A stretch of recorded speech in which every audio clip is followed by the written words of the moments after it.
sehingga mengakibatkan kerajaan Madani tumbang. Komponen-komponen kerajaan Madani that saw the Malays being broken up. Jadi jeritan Akmal Saleh supaya UMNO keluar daripada kerajaan perpaduan, maka seruan Akmal supaya UMNO keluar daripada kerajaan Madani. Kenapa Akmal letak kenapa dalam keadaan sekarang ni Akmal nak letak jawatan? Akmal mengatakan akan tarik sokongan daripada kerajaan Madani. Sebaik saja ada rundingan mufakat nasional di antara PAS dan juga UMNO. Datuk Dr. Muhammad Akmal Saleh agar UMNO keluar kerajaan perpaduan. Sebab itu yang terakhir tadi, sebenarnya kalau kita tengok bila Akmal kata nak bawa UMNO keluar daripada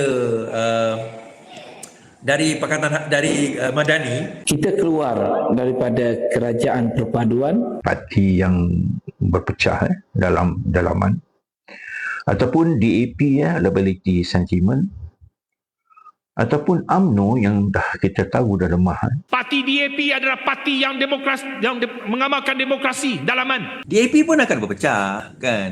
Sebab itu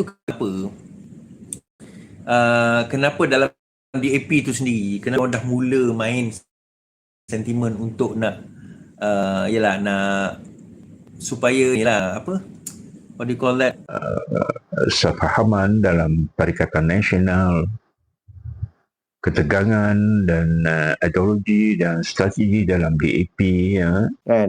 Itulah yang DAP ni pun nak mengelupuk pasal apa kan. Dalam isu apa sekalipun, isu DAP ke, isu Najib ke, dia berpecah, suara berpecah.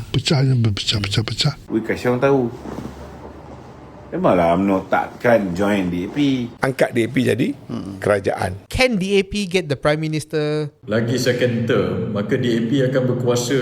Bila pemimpin besar DAP, iaitu Lim Guan Eng sendiri, and Lim Guan Eng's comments help reposition the party. You mau Datuk Seri Najib dapat pengampunan. Ini saja you. Walaupun saya setuju Najib diberi pengampunan penuh, jika Najib buat pengampunan penuh dan tiba-tiba dapat pengampunan penuh dengan Anwar bahawa kes pengampunan Najib ni, bagi saya tak kisah. Najib diberi pengampunan penuh pun saya tak kisah. Adalah sebab saya setuju Najib perlu atau wajar diberi pengampunan penuh. Warga UMNO mengalami kekecewaan. Orang UMNO sangat marah, Presiden UMNO pun dah marah. UMNO guna kuasa kerajaan untuk menindas. Untuk pujuk UMNO tarik sokongan terhadap kerajaan. Ya, menteri-menteri UMNO. Ya, gagal.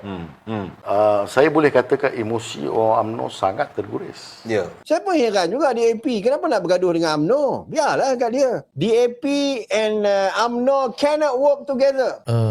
Hubungan antara UMNO dengan DAP. With UMNO, and therefore DAP has betrayed the trust. UMNO diperlekehkan oleh DAP. Dia marahkan DAP. Ya, kes. UMNO marah. Kalau buat ni DAP marah. Kalau buat ni JRS marah. Tentu saja Datuk Seri Najib kecewa. Marah konon.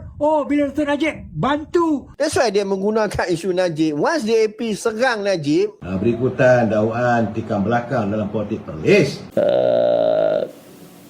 Orang yang bersama-sama dengan Langkah Syariatan ni pengkhianat. Bahawa mungkin ada unsur berat sebelah dan politik di sebalik, sehingga mengakibatkan kerajaan Madani tumbang. Mungkin rakyat menilai kerajaan Madani tidak berjaya. Jadi kuat tak kerajaan Melayu yang nak dicanang-canangkan tu dalam kerajaan Madani ni? Kuat boleh ke terlaksana? Jadi mengapa UMNO perlu keluar daripada kerajaan Madani ni? Kan bersama dengan kerajaan Madani, padahal kerajaan UMNO dan DAP yang sepatutnya dihapuskan oleh kerajaan Madani. Apabila dua parti besar Melayu berpecah, Mungkin rakyat menilai kerajaan Madani tidak berjaya.